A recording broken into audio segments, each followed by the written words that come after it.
moment because I promised you that we're going to announce a major initiative that is going to take place beginning on Hanukkah, beginning with our Revolution Gathering.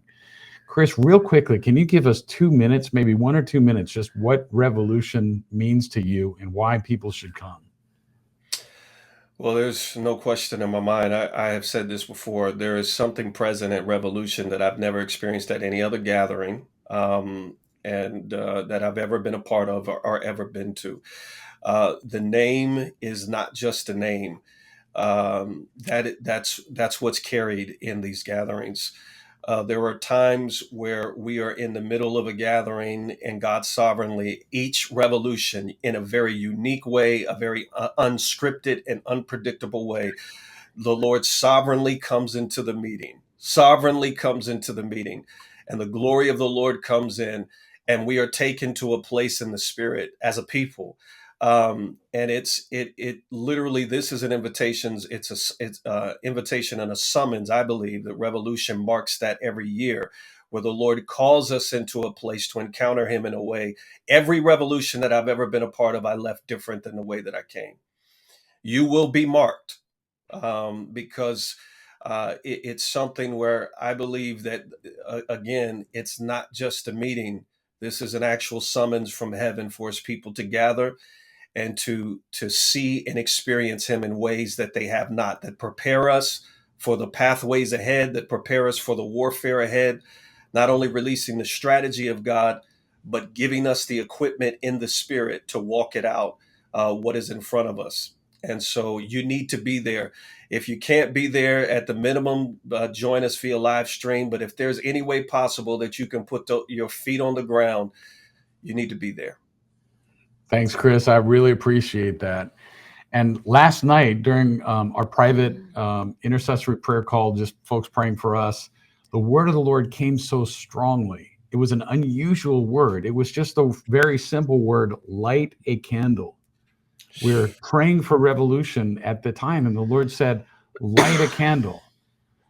You can either war against the darkness or you can light a candle and see the darkness vanquished.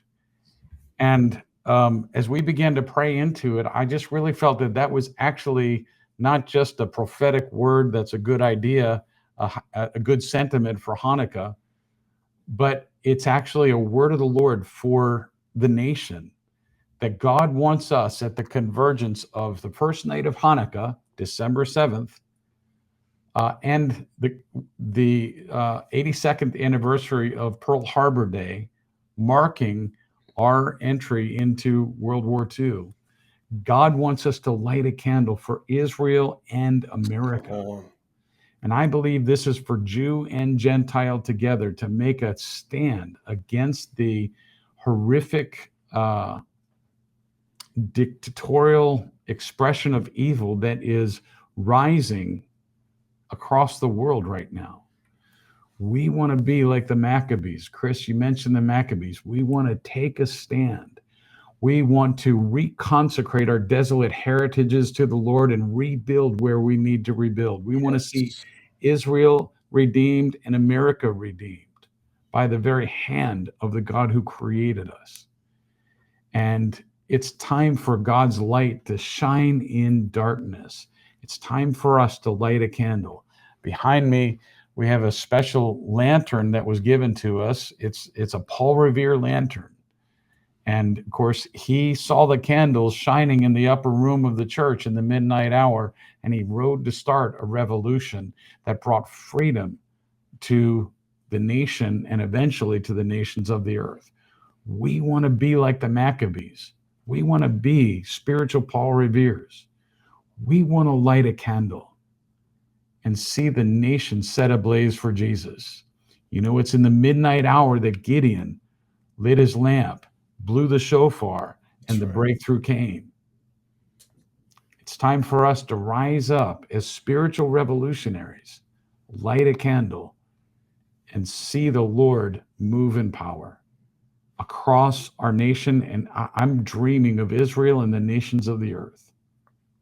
We're going to join the Jewish people who do that. That's what they do to start Hanukkah off, is they light a candle. We're going to light a candle Washington, D.C., and we want you everywhere where you are to light a candle. One small candle can light 1,000, and we can see the glory shine in the darkness. Yeah. And this light cannot be conquered. It overcomes the world. So that said, join us for Revolution, Chris. Thank you for sharing your heart on Revolution. And thank you all for joining us for this extra 7 minutes here. We want to bless you. Thank you again for praying for your sons and daughters, for Israel and for America. And again, sign up. Join us on site for Revolution. As Chris said, your life will be forever changed. God bless you, everybody. Bless you. Bye-bye.